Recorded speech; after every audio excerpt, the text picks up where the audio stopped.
Welcome to Shrabani's odyssey and আশা করি সবাই ভালো আছেন। তো আজকে আমি প্রতিদিনের মতো আমি ইউনিভার্সিটিতে চলে যাচ্ছি। আর প্রতিদিন এই রিক্সা পাওয়া নিয়ে আমাকে একটা যুদ্ধ করতে হয়, কারণ বাসাটা এমন একটা জায়গা এবং ইউনিভার্সিটিটা এমন একটা জায়গায় যে সেখানে না আমি রিক্সা দিয়ে যেতে পারি আর না আমি বাস দিয়ে যেতে পারি। মানে রিক্সাতেই যাওয়া যায়, বাট রিক্সাটা প্রতিদিন অ্যাভেলেবল থাকে না। তো যাই হোক, আজকের ক্লাসটা অনেক হেক্টিক ছিল, কারণ একদম টানা ক্লাস ছিল। আর এই যে এখন ল্যাব ক্লাস করছি, যেটা 3 ঘন্টার ছিল। তো এর মাঝে আমরা একটু কার্টুনও দেখি। আর ল্যাব ক্লাস শেষে এই সুন্দর মতো বাসায় চলে আসি। আর আজকে বাসায় চলে আসতে আসতে আমার 4:30টার মতো বাজে।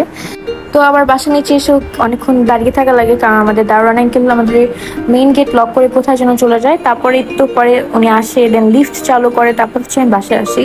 আর বাসায় এসে দেখে যে আম্মু অনেক সুন্দর সুন্দর মজার মজার খাবার রান্না করেছে। দেন সেগুলো খাওয়া দাওয়ার পরে আমি আমার মুইজের সাথে একটু কিছুক্ষণ খেলা করছিলাম।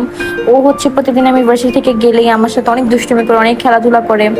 আমি আসার সাথে সাথে ও আমার পিছু পিছু ঘুরতে থাকে, কারণ ও আমাকে বোঝায় যে আমি সারাদিন না থাকলেও আমাকে অনেক মিস করে, কারণ ওর সাথে আমি সারাদিনই খেলতে থাকি যতক্ষণ বাসা থাকি। তারপর এখানে আমি একটু ঝাড়ু দিয়ে একটু দুষ্টুমি করছিলাম ওর সাথে। আর এই যে ও এখন কিভাবে লুকিয়ে যায়। তারপর ওর সাথে খেলাধুলা করে আমি একটু ঘুমাই, একটু রেস্ট নেই। ঘুম থেকে উঠে ফ্রেশ হয়ে তারপর একটুখানি চটপটি বানাই।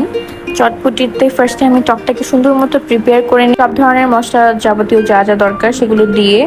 তারপরে যে ডালটা সেটা সুন্দর মতো সেদ্ধ করে তার ভিতরে আলুগুলো দিয়ে দিই। তারপর একে একে পেঁয়াজ, মরিচ, ধনিয়া পাতা এগুলো সবকিছুই দিই। আর এরপর সে আগে থেকে বানিয়ে রাখা যে টকটা ছিল সেটার কিছুটা এইটার ভিতরে দিয়ে দিই। তারপর দিয়ে দিই চটপটি মশলা, আর সবকিছুকে সুন্দর মতো মিক্সড করার পর উপর দিয়ে একটুখানি ধনেপাতা দিয়ে দিই। তারপর এখানে আবার অন্য একটা চুলাতে ফুচকাও ভেজে নিচ্ছিলাম। আর এখানে যে আমার চটপটি রেডি।